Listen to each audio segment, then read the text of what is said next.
2026 जाते जाते एक युद्ध होकर जाएगा और इंडिया दोनों आमने सामने होंगे। 2026 में युद्ध होगा और 2026 के एंड और 2027 में भारत यूके लेकर आएगा। 30 साल में ऐसा होता है कि जब शनि मीन राशि में आते हैं और जब जब ऐसा होता है तब तक भारत की राजनीति में बहुत बड़ा बदलाव होता है। एक तो युद्ध भी जरूर होता है, साथ में भारत का जो राजा होता है वो भी जरूर बदला जाता है। दिल्ली की सीएम है रेखा जी, उनकी न्यूमरोलॉजी के अकॉर्डिंग मैंने कैलकुलेशन की, उनका मूलांक 1 है, उनका भाग्यांक 2 है, बाकी जो उनका पर्सनल ईयर आ रहा है वो सब चीज़ें कैलकुलेशन के हिसाब से मुझे नहीं लगता कि वो अपना कार्यकाल पूरा करेंगे दिल्ली में। आम आदमी पार्टी से एक बहुत बड़े नेता आए हैं राघव चड्ढा बीजेपी में, उनको लेके क्या बताती हैं, क्या वो दिल्ली के मुख्यमंत्री बन सकते हैं? जो 4 नंबर का होगा वो कुछ ना कुछ अपने जीवन में अलग हटके करेगा। आप देखना एक घर में ऐसा होता है कि सभी लोग पूजा पाठ करने वाले होते हैं, लेकिन एक बच्चा ऐसा होगा वो कहेगा कि मैं इस पूजा पाठ को मानता ही नहीं हूँ, मैं भगवान को नहीं मानता, मैं अपने कर्मों पे भरोसा करता हूँ। अंबानी जी हैं, उनका 1 नंबर है।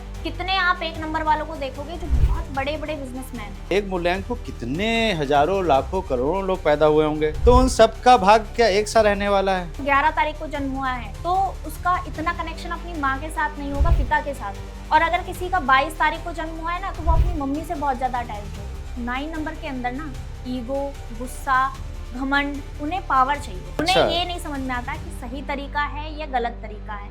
धन के लिए अगर किसी को भी बहुत बड़ी समस्या है, धन की कैसी भी समस्या है, आप अपने घर में 2 पौधे लेकर आ जाओ। जितनी भी महिलाएं हैं, अगर उनकी मैरिड लाइफ में कोई भी दिक्कत चल रही है, आपको आपके घर से सिंदूर लेकर जाना है, एक सिंदूर की नई डिब्बी लेकर शिव जी के मंदिर जाना है। न्यूमरोलॉजी और एस्ट्रोलॉजी पे आपने मेरे बहुत से पॉडकास्ट देखे होंगे, लेकिन उनमें कुछ पॉडकास्ट बहुत खास हैं और वो मुझे भी प्रभावित कर गए, क्योंकि मुझे उम्मीद नहीं थी कि जो प्रेडिक्शंस करके गए, जो भविष्यवाणियाँ करके गए एस्ट्रोलॉजर और न्यूमरोलॉजिस्ट, वो ठीक हो गई। ऐसे ही एक बहुत छोटी कम उम्र की बिटिया है जो आज फिर मेरे पॉडकास्ट में मेरे सामने बैठी हुई है। इसने भी बहुत से प्रेडिक्शंस करे थे जो सही निकले। इन्होंने बंगाल को लेके बोला था कि ममता बनर्जी किसी हालत में बंगाल में वापसी नहीं करेंगी, वहाँ बीजेपी की सरकार बनेगी, और ऐसा ही हुआ। इन्होंने ट्रंप के ऊपर खतरनाक जान का खतरा बताया था, उनके ऊपर हमला हो सकता है। ये प्रेडिक्शंस भी इन्होंने एस्ट्रोलॉजी नहीं, न्यूमरोलॉजी के हिसाब से करी थी, यानी कि अंक ज्योतिष के हिसाब से करी थी। आज फिर से वही हमारे साथ में हैं प्रियंका जी। एक बार फिर से आपका बहुत बहुत स्वागत है तिवारी जी टॉक शो में। बहुत बहुत धन्यवाद सर, कैसे हैं आप? मैं बहुत अच्छा हूँ, और मुझे बहुत खुशी इस बात की है कि आपकी जो प्रेडिक्शंस थी पहले वाली वो सही निकल गई, क्योंकि मैंने उस पॉडकास्ट में बोला था कि आपकी उम्र बहुत कम है और इतनी कम उम्र में इतना टैलेंट होना या किसी विषय को इतना समझ लेना, ये भी एक काबिले तारीफ है। क्योंकि सर ज़रूरी ये नहीं कि हमारी उम्र क्या है, ज़रूरी ये है कि तजुर्बा कितना है। आप मुझे कम से कम 7 साल हो गए हैं इस चीज़ पे रिसर्च करते हुए, एस्ट्रोलॉजी सीखते हुए, न्यूमरोलॉजी सीखते हुए। उस पे मैंने पता नहीं कितने लोगों की लोशो ग्रिड बनाई, कितने लोगों की मैंने रिसर्च करी, उसके बाद में मैं इस फील्ड में आई हूँ। आज आप देख रहे हो कि 1 महीने 2 महीने क्रैश कोर्स करते हैं और न्यूमरोलॉजी करना शुरू कर देते हैं, लेकिन जितना समय आप दोगे उतनी ही एक्यूरेट आपकी प्रेडिक्शंस होंगी, जितनी आप रिसर्च करोगे उतनी ही एक्यूरेसी के साथ आप बता पाओगे। तो उम्र पे मत जाइए, तजुर्बे पे जाइए। हाँ, काबिलियत पे जाइए। जैसे अभी वो बच्चा है वैभव सूर्यवंशी, अरे क्या खेला है उसने आईपीएल में भाई। बिल्कुल। तो उसकी उम्र भी देखिए 15 साल के आसपास है जी। खैर, आपने जो बताया था कि बंगाल में ममता जी वापसी नहीं कर रही हैं, और आपने ये भी बताया था कि ट्रंप के ऊपर जानलेवा हमला हो सकता है, उनकी जान को खतरा है, वो दोनों चीज़ें ठीक हुई। अब आज क्या बताने वाली हैं आप? आज भी बहुत ऐसी चीज़ें मैं निकाल कर लेकर आई हूँ लोगों के लिए, अपने देश के लिए, क्योंकि कोई भी प्रेडिक्शन हम करते हैं तो उससे हम किसी को डराते नहीं हैं सर। अब जैसे कि बंगाल इलेक्शन की ही बात थी, मैंने बोला कि ममता दी नहीं आएंगी, तो लोगों ने ट्रोल करना शुरू कर दिया, लोगों ने पता नहीं क्या क्या कमेंट करे कि ये तो बीजेपी सपोर्टर है, ये तो बीजेपी ने पैसे दिए हैं, बीजेपी ने पैसे मुझे भी बोला था।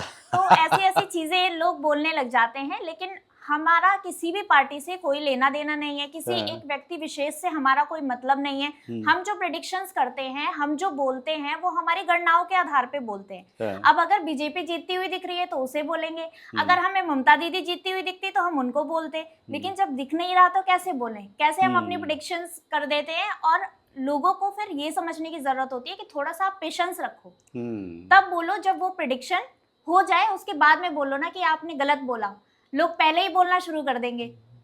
अच्छा, अब मुझे एक ट्रम्प चीज़ तो- और अच्छी लगती है न्यूमरोलॉजी की कि कुंडली जो होती है, जो भी सेलिब्रिटीज़ हैं या ये ट्रम्प हो गए, ये ममता बनर्जी हो गई, तो हो सकता है कि कुंडली वो ठीक ना हो, हाँ, डेट ऑफ बर्थ तो लेकिन एकदम डेट सही ऑफ होती है। बर्थ जो ये लोग लिखते हैं एफिडेविट में, सनद में या डॉक्यूमेंटेड जो रहती है, जी, तो वो तो एकदम सही रहती है एकदम और आप accurate। उसके हिसाब से निकाल के आप जी, प्रेडिक्ट करती हैं। हाँ जी।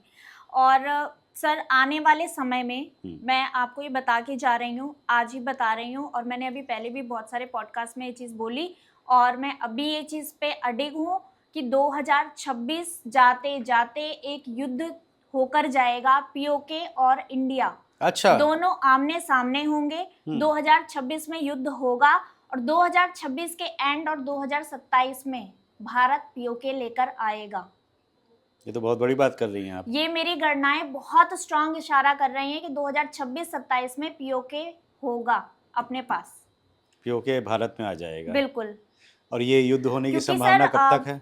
ये युद्ध होने की संभावना 2026 के एंड में बहुत स्ट्रांग होती हुई दिख रही है। और साथ में मोदी जी की जो है मंगल की दशा चल रही है। साथ में अगर हम भारत की कुंडली देखते हैं तो भारत की भी मंगल की दशा चल रही है। जब मंगल की दशा दोनों की चल रही है, साथ में भूमि विस्तार दिखता है भारत का, तो पीओके और भारत आमने सामने जरूर आएगा। युद्ध की स्थिति बहुत स्ट्रांग होती हुई दिख रही है, ऐसी पूरी गणनाएं इशारा कर रही हैं। साथ में भूमि का विस्तार भी दिख रहा है। तो आप देखना 2026 के एंड में या 2027 में दोनों का बहुत भयंकर युद्ध होगा और पीओके भारत में आ जाएगा। वाह। और जिस दिन पीओके भारत में आएगा उस दिन मेरी तरफ से आपको पार्टी। बिल्कुल। और इसका वो तो हम लोग कब हमारे से, देश के लिए, सबके लिए बहुत खुशी का समय होगा। बिल्कुल।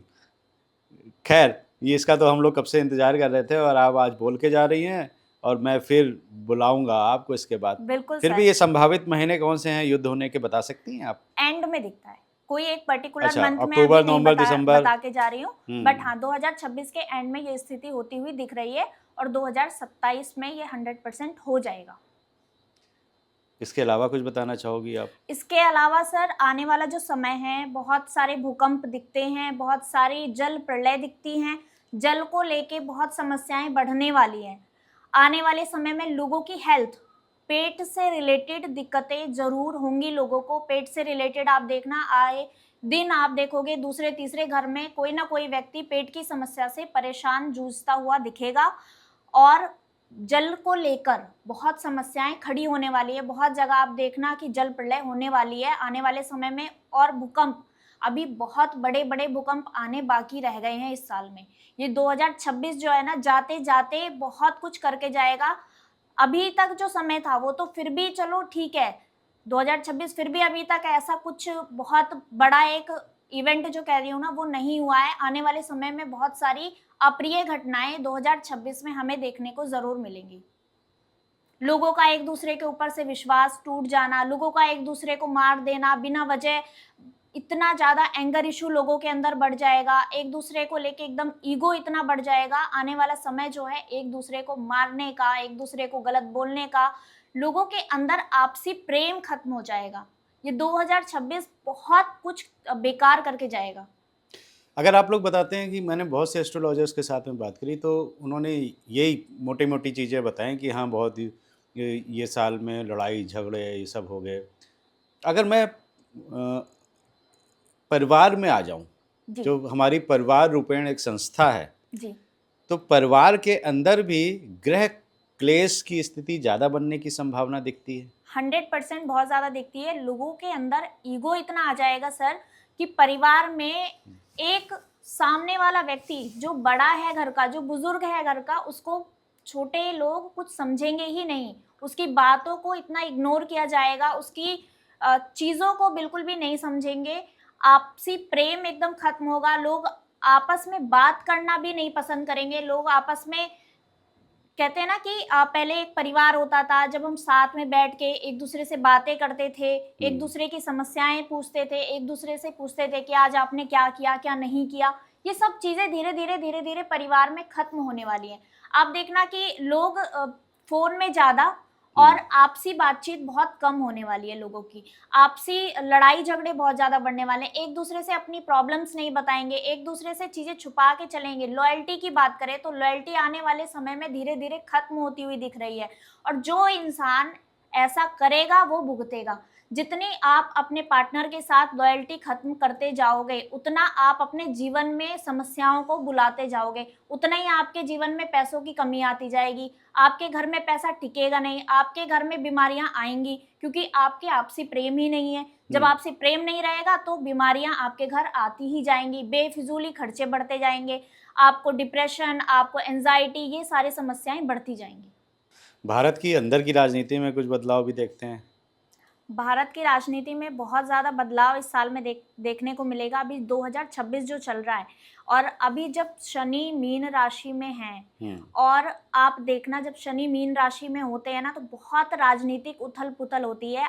हम अगर पिछले जब भी शनि मीन राशि में आते हैं, ये 30 साल में होता है। 30 साल में ऐसा होता है कि जब शनि मीन राशि में आते हैं, और जब जब ऐसा होता है तब तक भारत की राजनीति में बहुत बड़ा बदलाव होता है। ये हम पिछले 30 साल के पहले की अगर राजनीति का समय देखेंगे तो उस समय भी ऐसा हुआ था। एक बार जब पहले आए थे शनि मीन राशि में, तो भारत के 3 प्रधानमंत्री बदले गए, और जब हम देखें तो हर बार मतलब कुछ ऐसा होता है, एक तो युद्ध भी जरूर होता है, साथ में भारत का जो राजा होता है वो भी जरूर बदला जाता है। बहुत सारी ऐसी विकट परिस्थितियां भारत के सामने आती हैं, लेकिन जब शनि मीन राशि में आते हैं ना, तो परीक्षा लेते हैं, और जब परीक्षा लेते हैं ना, जब जब भारत की ऐसी परीक्षा हुई है, तो भारत और मजबूती के साथ बाहर आया है और अपने आप को और स्ट्रांग बनाया है भारत ने।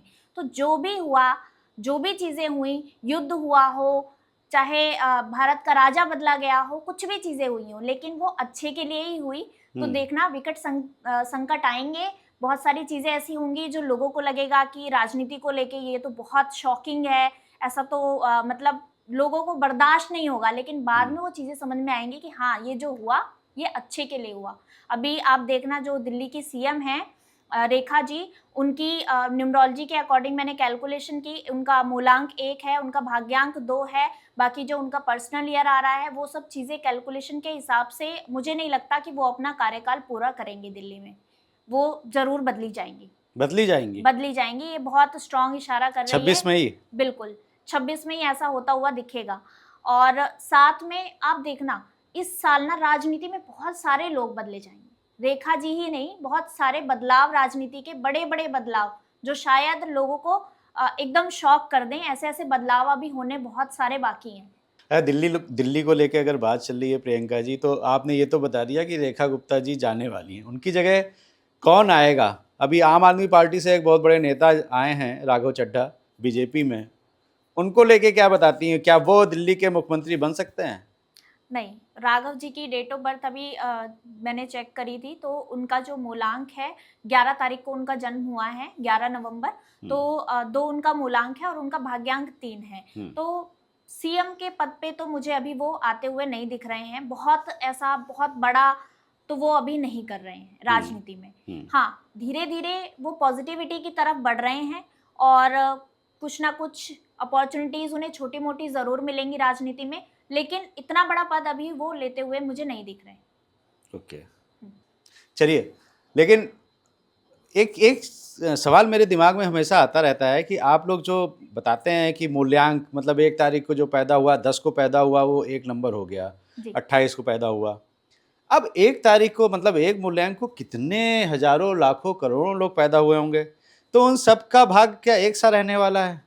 बिल्कुल भी नहीं सर, सबका भाग्य एक जैसा बिल्कुल भी नहीं रहेगा, क्योंकि जैसे कि किसी का जन्म 1 तारीख को हुआ, अब उसका तो मूलांक 1 है ही, लेकिन अगर किसी का जन्म 11 तारीख को हुआ है, तो उसके पास जो उसका नेचर होगा वो बिल्कुल डिफरेंट होगा। 1 नंबर से 11 नंबर वाले का नेचर एकदम डिफरेंट होगा, क्योंकि उसमें तो एक नंबर एक बार आ रहा है, इसमें एक नंबर 2 बार आ रहा है। सूर्य की एनर्जी डबल हो रही है, साथ में उसका अगर हम टोटल कर रहे हैं तो आ रहा है 2।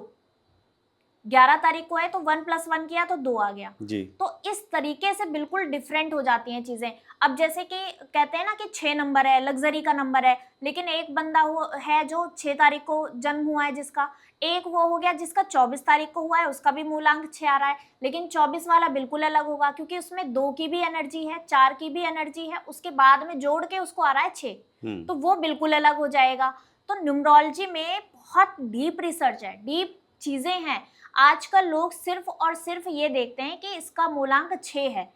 हर 6 नंबर वाला व्यक्ति एक जैसा नहीं हो सकता क्योंकि वो अलग अलग तारीख में जन्मा हुआ है। 15 तारीख को जिसका जन्म हुआ है वो भी 6 नंबर है, लेकिन जो 15 तारीख को जन्मा है उसके पास 1 है, 5 है, उसके बाद में उसका मूलांक जोड़ा जाएगा तब 6 नंबर आएगा। बिल्कुल। तो 1 की भी उसके अंदर नेचर आएगा जो 1 नंबर का नेचर है, 5 नंबर का भी नेचर आएगा उसके अंदर और 6 नंबर का भी आएगा। तो इस तरीके से हर व्यक्ति का स्वभाव एक जैसा बिल्कुल भी नहीं है। साथ में महीना भी देखा जाता है। अब जैसे 15 जनवरी को किसी का जन्म हुआ है तो 15 में 1 नंबर तब आ गया, उसके बाद में जनवरी में 1 नंबर तब आ गया उसके पास, उसके बाद में अगर 1998 है तब भी 1 नंबर आ गया, यानी 3 बार उसकी डेट ऑफ बर्थ में 1 नंबर आ गया। तो उसका जो स्वभाव होगा वो अड़ियल स्वभाव होगा, उसके अंदर बहुत जल्दी गुस्सा आ जाएगा, उसके अंदर लीड करने की क्षमता बहुत होगी, वो चाहेगा कि मेरे घर में मेरी सब लोग बात सुने। और ऐसा होता भी होगा, कई घरों में आपने देखा होगा कि घर में सबसे छोटा है बच्चा, लेकिन जैसे जैसे वो बड़ा होता जाता है तो आप देखना उसके घर में पूछ के उससे काम करते हैं कि बेटा ये ऐसे ऐसे कर रहे हैं, ठीक रहेगा कि नहीं रहेगा। तो 1 नंबर अगर इतनी बार हमारी डेट ऑफ बर्थ में आ रहा है तो उसका अलग प्रभाव पड़ेगा। तो हर किसी व्यक्ति का स्वभाव बिल्कुल अलग हो जाता है क्योंकि हर एक व्यक्ति की जो डेट ऑफ बर्थ है वो अलग है, कुछ ना कुछ नंबर उसके अंदर चेंज होगा। अब जैसे 6 तारीख को बहुत सारे लोग जन्मे होते हैं लेकिन उनका मंथ अलग होता है, उनका ईयर अलग होता है, तो इस हिसाब से उनके नेचर का बदलाव संभव है। हर एक व्यक्ति एक जैसा बिल्कुल भी नहीं है। न्यूमरोलॉजी में आजकल क्या है कि छोटे छोटे कोर्स कर लिए, उसमें यही बताया जाता है कि एक मूलांक है, इसका नेचर ये है, ये काम करेगा, ये ऐसा रहेगा, लेकिन ऐसा बिल्कुल भी नहीं है। 4 नंबर है, राहु का नंबर है, लेकिन 4 नंबर एक 22 तारीख को जिसका जन्म हुआ है वो भी 4 नंबर पे है। आप देखना, एक 4 जून को पैदा हुआ हो और एक 22 जून को पैदा हुआ हो, दोनों व्यक्ति बिल्कुल अलग होंगे। दोनों का मूलांक 4 है लेकिन फिर भी दोनों की सोच एकदम अलग रहेगी क्योंकि 22 तारीख को जिसका जन्म हुआ है उसके पास 2 आ रहा है। जिसके पास 2 होता है उसका फेमिनिन नेचर होता है, वो जो भी फीमेल्स होती हैं उनको इतना कंफर्टेबल फील करा देता है। आप देखते हैं ना कि बहुत सारे ऐसे व्यक्ति होते हैं, बहुत सारे ऐसे लोग होते हैं जिनके साथ फीमेल्स बहुत आराम से बात कर जाती हैं, बहुत कंफर्टेबल हो जाती हैं, एकदम ऐसा फील होता है कि हाँ ये व्यक्ति बहुत जेन्युइन है, ये व्यक्ति हमारी बात को समझ सकता है, सुन सकता है। तो इस तरह का नेचर आ जाएगा वो 22 तारीख वाले के पास। और जो 4 नंबर का होगा वो कुछ ना कुछ अपने जीवन में अलग हटके करेगा। आप देखना, एक घर में ऐसा होता है कि सभी लोग पूजा पाठ करने वाले होते हैं लेकिन एक बच्चा ऐसा होगा वो कहेगा कि मैं इस पूजा पाठ को मानता ही नहीं हूँ, मैं भगवान को नहीं मानता, मैं अपने कर्मों पे भरोसा करता हूँ। तो इस तरीके का अड़ियल स्वभाव 4 नंबर वाले का हो जाएगा। अच्छा। और अगर 4 नंबर वाला पूजा करने पे आ गया तो फिर वो बहुत बड़े लेवल पे चला जाता है। आप देखना कितने सारे ऐसे कथावाचक हैं जो 4 तारीख को जिनका जन्म हुआ है। आप जया किशोरी जी को देख लीजिए, वो भी 4 तारीख ही उनका मूलांक है। तो 4 नंबर वाला हटके करने वाला होगा, या तो वो मानेगा या वो नहीं मानेगा, वो उसके कार्मिक पैटर्न पे डिपेंड करेगा। 4 नंबर वालों को कहते हैं स्ट्रगल बहुत रहता है, बहुत स्ट्रगल रहता है। और 4 नंबर वालों को अगर आपने अपने कर्मों को नहीं बदला, अगर आप अपनी लाइफ में डिसिप्लिन नहीं लेकर आए तो बहुत बर्बाद भी कर देता है 4 नंबर। शनि का नंबर है क्या? राहु का नंबर है। राहु है भटकाव। अच्छा। अगर आप अपनी लाइफ में डिसिप्लिन लिया है तो वहां आपने राहु को अपने अकॉर्डिंग करना शुरू कर दिया, आपने उसको अपने हिसाब से चलाना शुरू कर दिया। लेकिन अगर आप राहु के जाल में फंस गए तो फिर आप बहुत बुरी तरह फंस जाओगे, फिर आपके लिए निकलना आसान नहीं होगा। राहु ऐसी माया आपके सामने बना देगा कि आप पूरी जिंदगी उस माया में उलझे रहोगे। इल्यूजन। तो राहु को समझना इतना आसान नहीं है। लेकिन अगर आपने अपनी लाइफ में बैलेंस बनाना बचपन से ही शुरू कर दिया ना, समय से उठना, समय से ये करना, समय से वो करना, अगर ये मैनेजमेंट आपने सीख लिया तो राहु को आप अपने हिसाब से चलाओगे। और 5 नंबर का भी बता दीजिए फिर।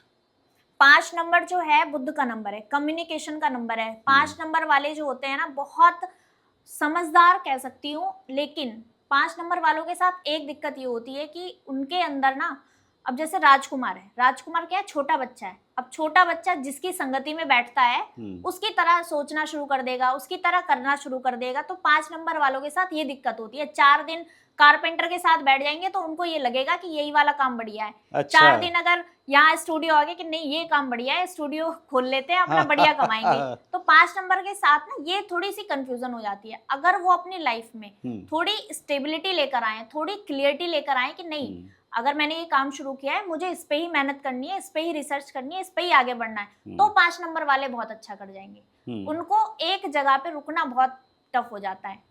अपने आप को एक चीज में ढाल लो और उस पे आप करते जाओ प्रैक्टिस। आप फिर देखना कि 5 नंबर वाला कितना अच्छा कर लेता है। बिजनेस माइंड होता है ना, बहुत तेज दिमाग होता है। जैसे एक होता है बूढ़ा व्यक्ति, उसके पास इतनी एनर्जी नहीं होती, उसके पास इतनी ताकत नहीं होती, लेकिन 5 नंबर क्या है, राजकुमार है, उसके अंदर बहुत एनर्जी है, हर चीज को सीख लेगा, बहुत जल्दी ग्रैबिंग करने की बहुत, मतलब कुछ भी चीज है ना बहुत आसानी से सीख जाएगा। 4 दिन, मतलब एक व्यक्ति है जो 4 दिन बैठ के वही काम करता है, एक व्यक्ति है जो 1 घंटे में बैठ के उसको खोलेगा किताब को, देख लेगा, हाँ हो गया मेरे को। हाँ। ऐसे बच्चे होते हैं ना, ऐसे बच्चे हर क्लास में बहुत होते सारे थे बच्चे ऐसे होते हैं जो 1 घंटे पढ़ के अच्छे नंबर ले आते थे। 1 घंटे में पढ़ हम के लोग 5 घंटे पढ़ के नहीं लाते थे। वो 5 नंबर वाला होता है। ओके। अच्छा, 1 नंबर छूट गया था, तो 1 नंबर का हमेशा मैंने सुना है कि 1 नंबर का जो व्यक्तित्व है वो राजा वाला रहता है, बिल्कुल सूर्य राजा का वाला नंबर रहता है। है, क्योंकि सूर्य का नंबर है ना लेकिन सर। मेरा प्रश्न ये है कि 1 नंबर वाले व्यक्ति पे क्या पैसा भी अधिक होगा? नहीं, ये जरूरी नहीं है कि पैसा अधिक हो, क्योंकि राजा का नंबर है ना, उसके अंदर क्या रहेगा कि उसको ये समझ में आता रहता है कि भाई मैं, जो सामने वाला व्यक्ति है ना, वो मेरी बात सुने।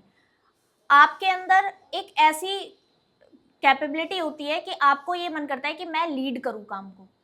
1 नंबर वाला है, जॉब में इंटरेस्टेड नहीं होगा। अगर उसने गलती से जॉब कर ली तो वो पूरी लाइफ मतलब अनसेटिस्फाई रहेगा, जॉब करता रहेगा, करियर में आगे नहीं बढ़ पाएगा, अपने जीवन में कुछ नहीं कर पाएगा। लेकिन एक नंबर वाला व्यक्ति अगर अपने आप को समझ जाए कि मैं इस काम में अच्छा कर सकता हूँ, और उस काम में अगर वो मेहनत करने लग जाए, तो आप देखो कि वो कहाँ से कहाँ पहुंच सकता है। अंबानी जी हैं, उनका 1 नंबर है। कितने आप 1 नंबर वालों को देखोगे जो बहुत बड़े बड़े बिजनेसमैन हैं। 1 नंबर वाले अगर चाह जाएं, अपने ईगो पे ले आए ना चीजें, तो बहुत कुछ कर सकते हैं। लेकिन 1 नंबर वालों को ना चीजें करी कराई नहीं मिलती हैं, करनी पड़ेंगी। आपको कुआं खोद के पानी खुद ही निकालना है। अगर 1 नंबर है तो मेहनत आपको जरूर करनी पड़ेगी, बहुत ज्यादा। तब आप वो राजा, क्योंकि राजा आसानी से नहीं बनता ना कोई। राजा बनने के लिए पहले आपको मंत्री बनना पड़ता है, आपको राजा के इर्द गिर्द घूमना पड़ता है, बहुत सीखना पड़ता है, ठोकरें खानी पड़ती है, तब जाके आप राजा बनते हो। नहीं, राजा तो राजा का लड़का होता है, वो राजा बन जाता है, राजा का उसे ज्यादा स्ट्रगल नहीं करना पड़ता हाँ, है। वो राजकुमार है ना, वो 5 नंबर वाला है। अच्छा।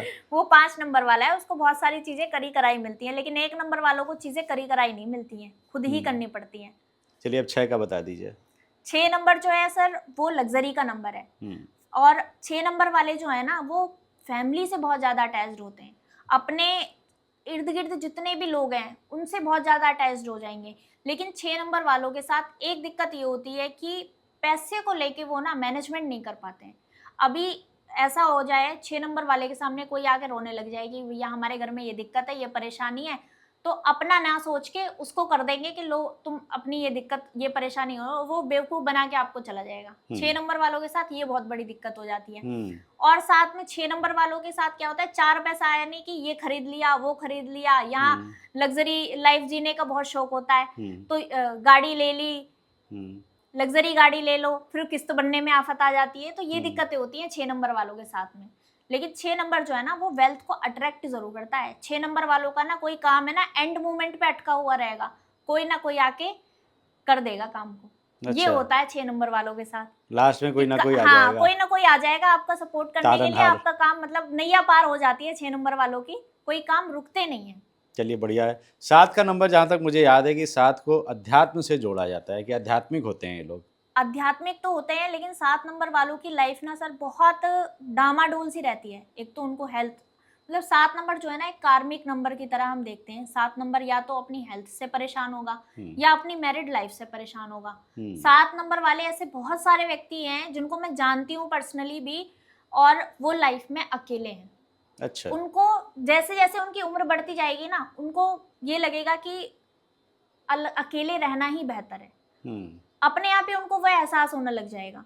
अगर वो प्यार में है तो उन्हें धोखा मिलेगा, अगर उन्होंने शादी कर भी ली तो मैरिड लाइफ से वो खुश भी नहीं रहते हैं, क्योंकि उनका जो थॉट प्रोसेस होता है ना वो एकदम अलग होता है। एकांत रहना, इंट्यूशन पावर बहुत अच्छी होती है कि कुछ गलत होने वाला है, सामने वाले को बहुत जल्दी से समझ जाना, क्योंकि कहते हैं ना केतु है, उसके पास क्या है, सर नहीं है। तो जिनके पास आप देखना, जो स्पेशल लोग होते हैं ना, जो देख नहीं सकते, जो सुन नहीं सकते, उनके पास जो पावर होती है वो अलग होती है। जो सुन सकता है ना वो उस चीज को नहीं एहसास कर पाएगा, लेकिन जो नहीं सुन सकता है उसके पास सिक्स सेंस बहुत अच्छी हो जाती है। बिल्कुल। तो ये 7 नंबर वालों के साथ में होता है, तो वो लाइफ में कहीं ना अधूरे रह जाते हैं, अकेले रह जाते हैं। और साथ में 7 नंबर वालों के साथ हेल्थ को लेके, अगर मैरिड लाइफ अच्छी है किसी की तो हेल्थ को लेके बड़ी दिक्कत रहेगी। ये 7 नंबर वालों के साथ रहता जरूर है। ओके। उनको नेचर ये कहता है कि आपको आना ही पड़ेगा अध्यात्म में। हाँ, जब जब अकेले तक अकेले आप रहने का मन करेगा। ईश्वर की चीजों पे जब तक आप ट्रस्ट नहीं करोगे ना, ये नेचर आपको अपने आप वहां तक ले आएगा।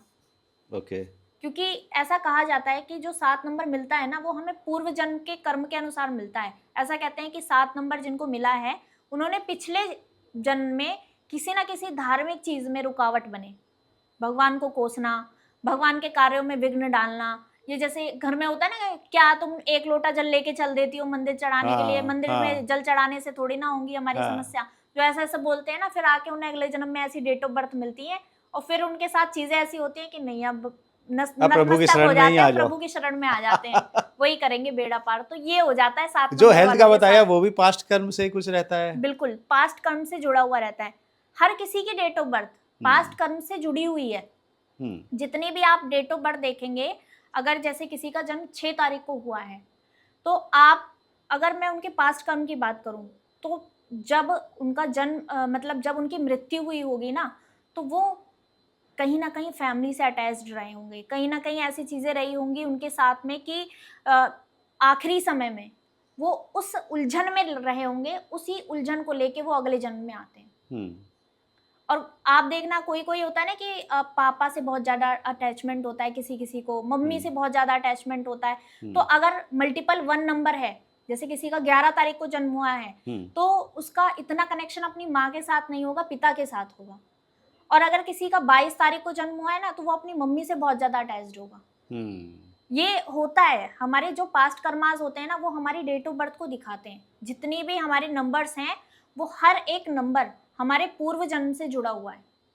लेकिन हिंदी कैलेंडर या जो हमारा पंचांग आता है, पंचांग में तो हमारा तिथियां लिखी रहती हैं हिंदी, और वो सूर्योदय से सूर्य अस्त में बदलती हैं जी, सूर्योदय से ही मानी जाती है। बिल्कुल। अब ये जो डेट है वो तो रात में 12 बजे बदलती है, अंग्रेजों वाली है। आजकल अगर हम कुंडली की भी बात करें ना सर, तो कुंडली भी अब हम जो बनाते हैं, जो भी हम एस्ट्रोलॉजी के हिसाब से भी जो कैलकुलेशन करते हैं, उसमें भी यही मेथड चल रहा है आज के समय में कि अगर 12 बजे के बाद में किसी बच्चे का जन्म हुआ है तो उसकी जो तारीख होगी वो वही कंसीडर की जाती है।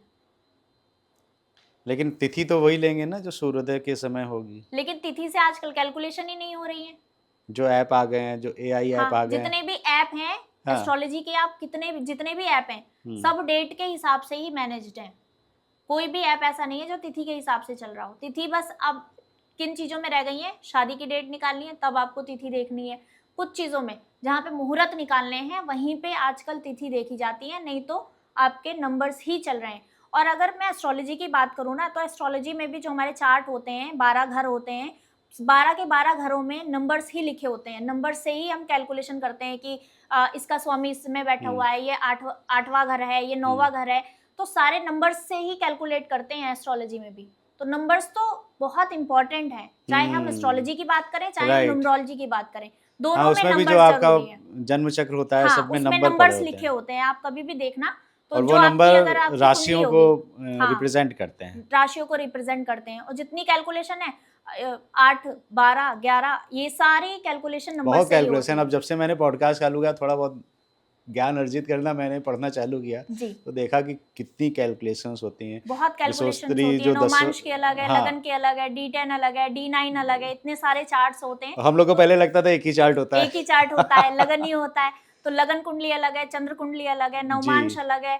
तो बहुत सारे चार्ट्स होते हैं, सबकी नंबर से ही हम कैलकुलेशंस करते हैं कि हाँ ये राशि पहली राशि है। अब ऐसे राशि वाइज याद करना है तो पहली राशि, दूसरी राशि, तो वो भी नंबर्स के हिसाब से लिखी हुई होती हैं। तो नंबर्स का बहुत महत्व है। चलिए मैं एस्ट्रोलॉजी पे भी आऊँगा, क्योंकि आप न्यूमरोलॉजी न्यूमरोलॉजी के साथ एस्ट्रोलॉजी भी करती हैं, तो मैं उस पर भी आऊँगा। उसमें कुछ सवाल है मेरे, अभी ये कंप्लीट कर लेते हैं। हम लोग 7 तक पहुँच गए थे, 8 नंबर का बता दीजिए। 8 नंबर जो है सर शनि का नंबर है। शनि क्या है ना, शनि बहुत सलीके से चलने वाला। शनि आपको लाइफ की एक जीने की ना क्रिया सिखा देता है कि कैसे कैसे आपको स्टेप बाय स्टेप चलना है। अगर आपने शॉर्टकट लिया वहीं आपको शनिदेव पकड़ लेंगे। हाँ, आप देखते हो ना किधर बहुत बेटा सारे किधर, ऐसे हाँ, अभी कुछ समय चालान पहले कटा तुरंत चालान कटा। जैसे ही आपने हाँ, ड्राइविंग के रूल्स तोड़े वहीं आपका चालान कटा। हाँ, तो ये होता है शनिदेव का आना। 8 नंबर से क्यों डरते हैं? इसलिए तो डरते हैं, कहते हैं स्ट्रगल का नंबर है। स्ट्रगल का नंबर नहीं है, आपके कर्मों को सुधारने का नंबर है। जहां आपने गलत कर्म किए वहीं शनिदेव ने आपको पटक दिया। फिर वहां सांप सीढ़ी वाला खेल खेलते रहते हैं। 99 पे पहुंचेंगे, कोई गलत काम किया फिर आ गए 0 पे। ये करवाते हैं शनिदेव। तो लोगों को ये समझने की जरूरत है कि आपका नंबर अगर ऐसा है तो आप उस चीज पे फोकस करके चलो। आप क्यों गलत काम करो? जब आपको पता है कि 8 नंबर है तो आपको कोई गलत काम करना ही नहीं चाहिए। बहुत सारे ऐसे होते हैं ना, नए नए डीएम बन गए, नए नए ये बन गए, तुरंत रिश्वत ली, तुरंत ये कर लिया, फिर एआई की आ गई, कुछ ना कुछ ऐसा हो गया कि पकड़ गए, तुरंत चले गए, तुरंत तो जॉब। भैया 8 नंबर बैठा है, 8 नंबर तुम्हें गलत काम नहीं करना है। नहीं करना है, वैसे तो किसी को भी नहीं करना चाहिए, किसी को भी नहीं करना चाहिए, बिल्कुल। गलत काम से तो सबको बचना किसी का भी पीछा नहीं चाहिए। छोड़ते लेकिन हैं। हाँ, लेकिन जो 8 नंबर है और शनिदेव है तो आप पकड़ लिए जाओगे फटाक से, बिल्कुल, आप बच और नहीं पाओगे। हर व्यक्ति के जीवन में ना आधा जीवन जो है वो शनि के नेतृत्व में ही जाता है। आधा जीवन, आधा जीवन शनि की महादशाएं आध इतने धीरे धीरे धीरे धीरे चलते हैं। शनि की जो महादशा होती है इतना लंबा समय जाता कितने है। साल की रहती है? तो शनि की जो महादशा होती है 19 साल तक तो महादशा चल गई, उसके बाद में 7.5 आ गई, 7.5 साल उसमें निकल गए। तो आधा जीवन तो शनि के बीच में ही हमारा निकलता है। 19 साल, 26 साल, 26.5 साल हो गए, तो बहुत लंबा समय हो जाता है। और शनि का जब समय चल रहा होता है उस समय इंसान को शनि जो है ना अपनी गलतियों का एहसास कराते हैं। आपके पूर्व जन्म के जो कर्म होते हैं उसके अनुसार आपको दंड देते हैं। और उसके बाद में जब जाते हैं ना शनिदेव, शनि की जब महादशा खत्म होती है तो एक नया इंसान जन्म लेता है, यानी सुधार के जाते हैं, पूरी तरह सुधार के जाते हैं। अगर आप बिगड़े हुए, अगर पहले के कर्म अच्छे हो तो उसको कुछ फायदा भी होता है। बहुत फायदा होता है सर, बहुत फायदा होता है। ऐसे देखा है मैंने। देखा क्या है, मेरी खुद की लाइफ में ये चीज हुई है कि शनि की दशा शुरू हुई, वहां से इतनी लाइफ में प्रॉब्लम्स, लेकिन जाते जाते ज्योतिष बना के चले गए शनिदेव। अरे वाह। तो मैं शनि की 7.5 के बारे में भी आपसे बात करूंगा, जिसको लोग बहुत डरते हैं। पहले 1 नंबर बचा है मेरे ख्याल से 9th, ये पूरा कर लीजिए जी। 9 नंबर वाले जो होते हैं सर, 9 नंबर के अंदर ना ईगो, गुस्सा, घमंड, पावर का एक, उन्हें पावर चाहिए। अच्छा। उन्हें ये नहीं समझ में आता कि सही तरीका है या गलत तरीका है। अब वो क्या सोचते हैं कि हम आज हमारा जन्म हुआ, आज हमने ये काम करना शुरू किया, अब बस मेरा ये काम हो जाना चाहिए, तुरंत चाहिए, जो चाहिए तुरंत चाहिए, मेहनत नहीं करनी है उस चीज के लिए। मतलब ये नहीं समझते कि अगर मुझे ऊपर तक जाना है तो सारी सीढ़ियां चलनी होगी। वो सीधा उचक के ऊपर ही पहुंचना चाहते हैं और फिर वहीं गिरते हैं, वहीं मात खाते हैं। तो ये 9 नंबर वालों के साथ में दिक्कत होती है। होता बहुत परोपकारी नंबर है, सामने वाले की दिक्कत परेशानी बहुत जल्दी समझ जाते हैं। जैसे सलमान खान जी हैं, उनका 9 नंबर है। आप देखो वो कितना डोनेशन करते हैं, कितना लोगों के लिए करते हैं, लेकिन गुस्सा उनका भी अलग है कि 1 मिनट में खुश हो गए तो बस आपके लिए जान भी हाजिर है, और 1 मिनट में मुंह बन गया तो फिर तू कहाँ मैं कहाँ। तो ये होता है 9 नंबर के साथ। तो 9 नंबर वालों को ना थोड़ा सा अपने नेचर में ये बदलाव लेकर आना चाहिए कि आपको बैलेंस बना के चलना है। मतलब एकदम से आप अपना कंट्रोल खो दो, ये आपका नेचर नहीं होना चाहिए। राजनीति में ज्यादा होते हैं क्या 9 नंबर वाले? राजनीति में भी होते हैं और दबंगई में भी बहुत होते हैं। अच्छा। 9 नंबर वालों को दबंगई बहुत ज्यादा पसंद होती है कि मुझे पावर चाहिए, मेरे सामने कोई खड़ा नहीं रहना चाहिए, मेरे सामने कोई ऐसा नहीं होना चाहिए, मुझसे कोई ऊंची बात ना करे, मेरी बात सब लोग सुने। ये 9 नंबर वालों के अंदर होता है। अगर आप 9 नंबर वाले के हिसाब से चलते जा रहे हो तो आपके ऊपर मेहरबान रहेगा, आपके लिए पता नहीं क्या कर देगा। अगर आपने उसको बातें सुना दी कि ये सही है ये गलत है, आप ऐसा कर रहे हो, तो वहीं तुम गए काम से। वहां फिर वो आपकी नजरों में, मतलब वो आपकी नजर में खटक जाएगा। चलिए बहुत अच्छा, आपने 1 से 9 तक पूरे सारे नंबर्स बता दिए मोटा मोटा। बात चल रही थी शनि की साढ़े साती के ऊपर, जी। तो इसको लेके भाई बहुत डर रहता है कि ये कर देगी, साढ़े साती चालू हो गई मेरे ऊपर, साढ़े साती चल रही है, अभी कोई नया काम नहीं कर सकते हैं, बिजनेस चलना बंद हो गया है, नौकरी नहीं लग रही है। क्या वास्तव में ये होता है? साढ़े साती जब शुरू होती है सर, तो जैसे 4 चरण होते हैं। पहला चरण आया, आपकी परीक्षा वहाँ से शुरू हुई। दूसरे चरण में बहुत टफ हो जाता है, मतलब व्यक्ति को ऐसा लगता है कि छोड़ छाड़ के भागो या अपनी जीवन को खत्म कर लो, ये परिस्थिति आ जाती है दूसरे चरण में।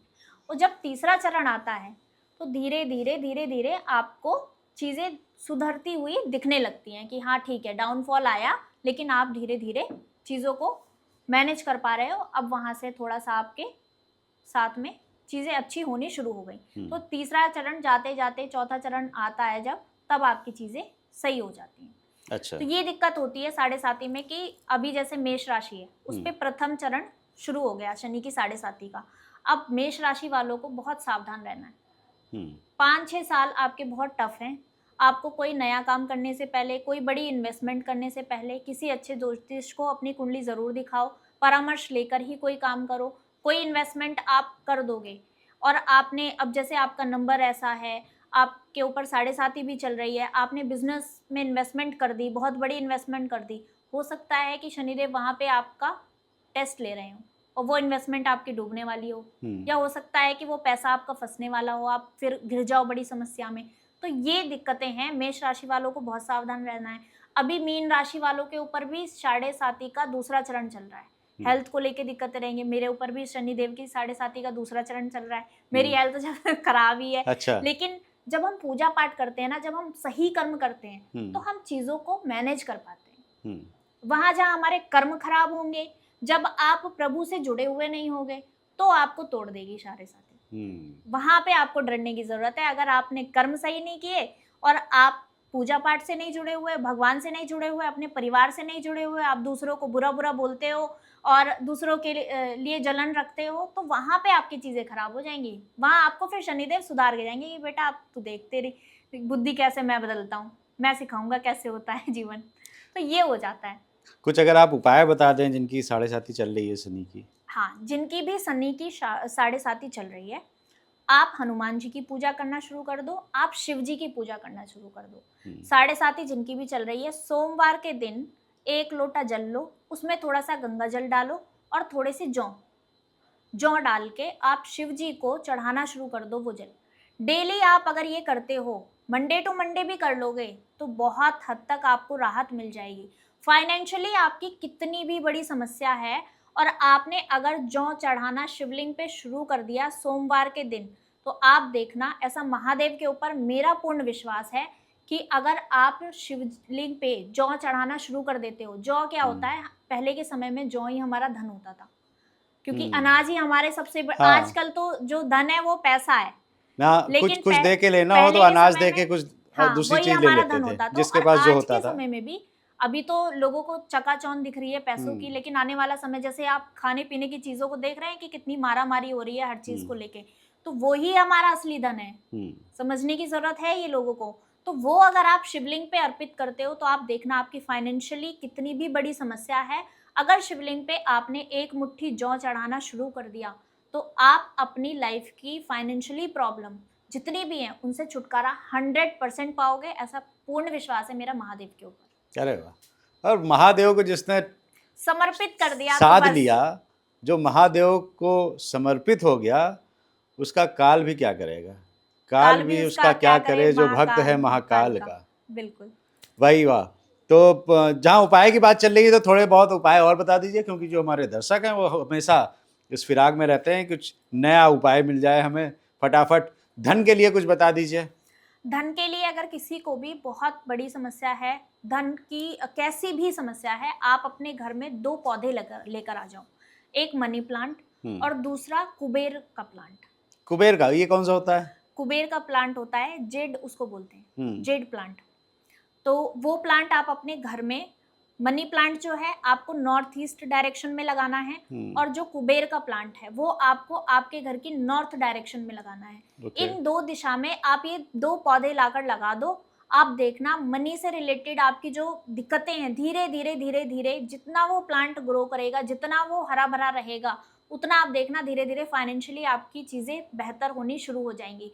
साथ में एक चीज और है, अगर जो घर का मुखिया है वो ऐसी जगह सोना शुरू कर दे, साउथ की तरफ सर करके सोना है, घर के मुखिया को साउथ की तरफ सर करके सोना शुरू कर दे, फाइनेंशियली आप देखना डे बाय डे आपके घर में ग्रोथ आनी शुरू हो जाएगी। जो घर की चीजों को मैनेज कर रहा है, जो वर्किंग है और जो मेन है घर का, वो व्यक्ति साउथ की तरफ सर करके सोना शुरू कर दे, आप देखना धीरे धीरे फाइनेंशियली कितनी ग्रोथ होने लग जाएगी। कुबेर का जो पौधा बताया वो भी किसी पर्टिकुलर डायरेक्शन में रखना है? नॉर्थ में। वो नॉर्थ में रखना है। हाँ, घर के नॉर्थ डायरेक्शन में कुबेर वाला रखना है और जो मनी नॉर्थ प्लांट ईस्ट। है नॉर्थ ईस्ट में रखना है। कई लोग की समस्या रहती है कि मनी प्लांट हमारे यहाँ सूख जाता है, रुकता नहीं है। वो फिर उस घर में नेगेटिविटी है। अच्छा। अगर कोई मनी प्लांट ही नहीं, अगर घर के अंदर कोई प्लांट आप रखते हो और वो प्लांट आपके घर में सूख जाता है, नहीं चलता है, तो ये इशारा है बहुत बड़ा कि आपके घर में नेगेटिविटी है, आपके घर में बहुत नजर लगी हुई है। आपके घर की अगर कोई भी व्यक्ति है जिसके घर की दीवार में अगर दरार है, तो उसके घर में कोई ना कोई नेगेटिविटी है, आपके घर में कोई ना कोई ऐसी समस्या है जिसकी वजह से आपके घर का ऑरा नेगेटिव है। अगर किसी के यहाँ पे बार बार पानी टपकता रहता है ना, नल खराब हो जाते हैं, ये एक तो जनरल प्रॉब्लम हो गई, एक बार तो घर के अंदर होता ही है, लेकिन अगर जनरली आए दिन ये चीज होती है कि पानी टपकता ही रहता है, कभी ये सही कराया तो दूसरा खराब हो गया, ये अगर समस्या चल रही है या अचानक ऐसी चीजें आनी शुरू हो गई हैं, तो आपके घर में कहीं ना कहीं धन की समस्या आने वाली है। आपको पहले ही सतर्क हो जाना चाहिए। चाहे आपके घर में कहते हैं ना बहुत जल्दी जल्दी किसी के यहाँ पे जैसे गेट हम खोलते हैं तो आवाज आने लग जाती है, या किसी किसी को आदत होती है ना बैठ के पैर हिलाने की, ये सब चीजें जो होती है ना, हमारी जो हैबिट्स होती हैं, अगर वो अचानक हमारी हैबिट में कोई ना कोई बदलाव हुआ है या अचानक आपके घर में कोई बड़ा बदलाव हो रहा है, तो वो इशारा पहले ही आपको मिल जाता है कि कोई ना कोई मुसीबत आने वाली है, चाहे वो फाइनेंशियली हो, चाहे वो आपके घर के फैमिली मेंबर के ऊपर हो। नेचर, अगर आप प्रभु से जुड़े हुए हो तो आपको इशारा जरूर मिलेगा कुछ भी गलत होने से पहले। तो इंसान को हमेशा इन चीजों पे ध्यान जरूर देना चाहिए कि आपके घर में अगर कोई चीज एकदम से बार बार हो रही है तो वो किसी ना किसी अनहोनी का, किसी ना किसी समस्या का इशारा है। आपको इमिडिएटली किसी अच्छे ज्योतिष को कुंडली जरूर दिखानी चाहिए। और आजकल लोग क्या करते हैं, लोगों को है कि भाई हमारा कम से कम पैसों में काम हो जाए। लोगों को आजकल ये फर्क नहीं पड़ता कि सामने वाले को क्या नॉलेज है, कितना एक्सपीरियंस है। अब जैसे आपने देखा, मेरे को देख के ना लोग जब भी कॉल करते हैं जज करते हैं कि आपकी तो उम्र बहुत कम है, आपको तो कितना ही एक्सपीरियंस होगा।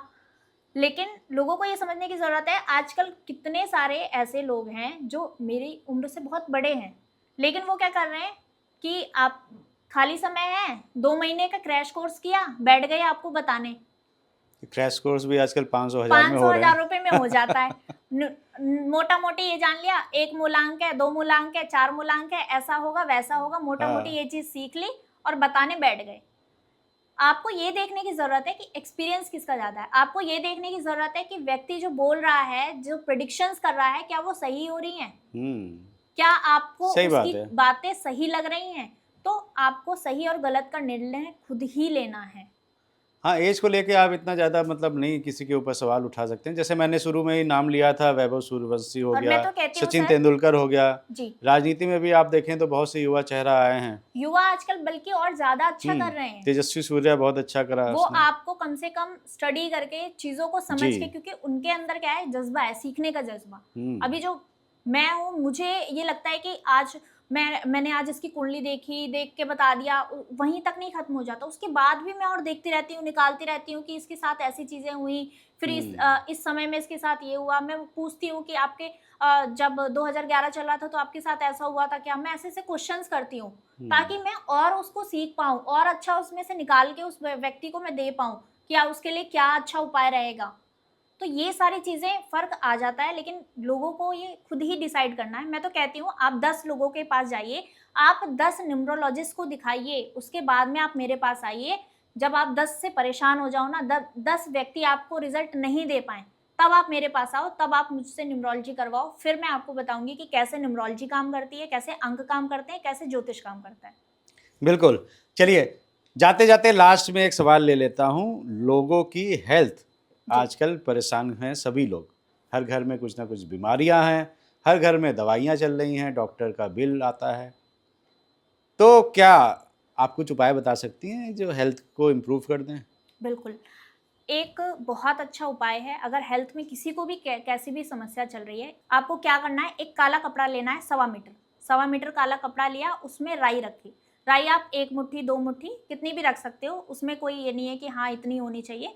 और उसकी एक गांठ बांध के पोटली बना लो। उस पोटली को, जो भी व्यक्ति की हेल्थ खराब है, उसके पैरों से लेके, जब वो लेट जाए, उसके पैरों से लेके सिर तक आपको ऐसे ऐसे करके 7 बार छुआना है। पहले पैर में फिर सिर पे, पहले पैर में फिर सिर पे, 7 बार छुआ के उसके तकिए के नीचे रख दो, रात भर वो सोता रहे। उसके बाद में सुबह आप उठो, वो राई और वो कपड़ा ले जाके किसी भी सुनसान जगह पे जला दो। आप देखना उसकी हेल्थ में धीरे धीरे इम्प्रूवमेंट आना शुरू हो जाएगा। कोई भी नेगेटिविटी है तो भी ये उपाय बहुत कारगर है। अगर दवाइयाँ काम नहीं कर रही हैं, बहुत टाइम से ट्रीटमेंट चलता जा रहा है और बहुत सारे लोग होते हैं टेस्ट करवाते हैं, कुछ भी नहीं आता है, उसके बावजूद भी दवाई खाते रहते हैं, आराम लगता ही नहीं है, तो उस केस में भी ये उपाय बहुत अच्छा काम करेगा। साथ में आजकल लोगों को मैरिड लाइफ में भी बहुत ज़्यादा दिक्कतें हो रही हैं, तो उसके लिए भी एक बहुत अच्छा उपाय बता देती हूँ। क्या करना है आपको, सोमवार के दिन जितनी भी महिलाएं हैं, अगर उनकी मैरिड लाइफ में कोई भी दिक्कत चल रही है, आपको आपके घर से सिंदूर लेकर जाना है। एक सिंदूर की नई डिब्बी लेकर जाइए और शिव जी के मंदिर जाना है। माँ पार्वती की जो प्रतिमा है, माँ पार्वती को वो सिंदूर लगाइए आप अपने हाथ से।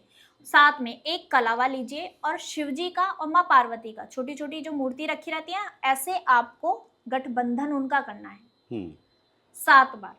उसमें गांठ लगा दीजिए कलावे से और माँ पार्वती को सिंदूर लगा के आप अपने घर आ जाइए। ये उपाय हर सोमवार करना शुरू कर दीजिए। आप देखना मैरिड लाइफ की जो दिक्कतें हैं वो धीरे धीरे खत्म हो जाएंगी। चाहे आपका पार्टनर आपसे बात नहीं कर रहा हो, या लड़ाई झगड़े चल रहे हो, या कलेश चल रहा हो, ये मैरिड लाइफ के लिए बहुत अच्छा उपाय है।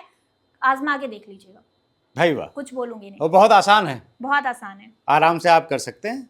देखिए, अगर आपको कोई दिक्कत चल रही है, इन्होंने बहुत सारे उपाय बता दीजिए, तो वो उपाय आप करके देखिए, आपको हो सकता है फलीभूत हो और आपका कॉन्फिडेंस भी बढ़ेगा इन उपायों के करने से। कैसा लगा आज का पॉडकास्ट, ये ज़रूर हमें बताइएगा कमेंट्स करके। अगर अच्छा लगा तो लाइक कर दीजिए। अगर आपके कुछ सवाल हैं जो आप पूछना चाहते हैं प्रियंका जी से, तो आप ज़रूर कमेंट करके बताइए। उनका जवाब प्रियंका जी से लेकर मैं आप तक पहुँचाऊँगा, ये मेरा वादा है। तिवारी जी टॉक शो को अगर अभी तक आपने सब्सक्राइब नहीं किया है तो कर दो भाई। क्यों, किसका इंतजार कर रहे हो? तिवारी जी का हौसला भी थोड़ा बढ़ा सकते हैं आप हमारा चैनल सब्सक्राइब करके। आज का एपिसोड बहुत कुछ नई जानकारी आपको देके जाएगा, ये मेरा विश्वास है। अपनी सेहत का आप लोग बहुत बहुत ध्यान रखिए। धन्यवाद।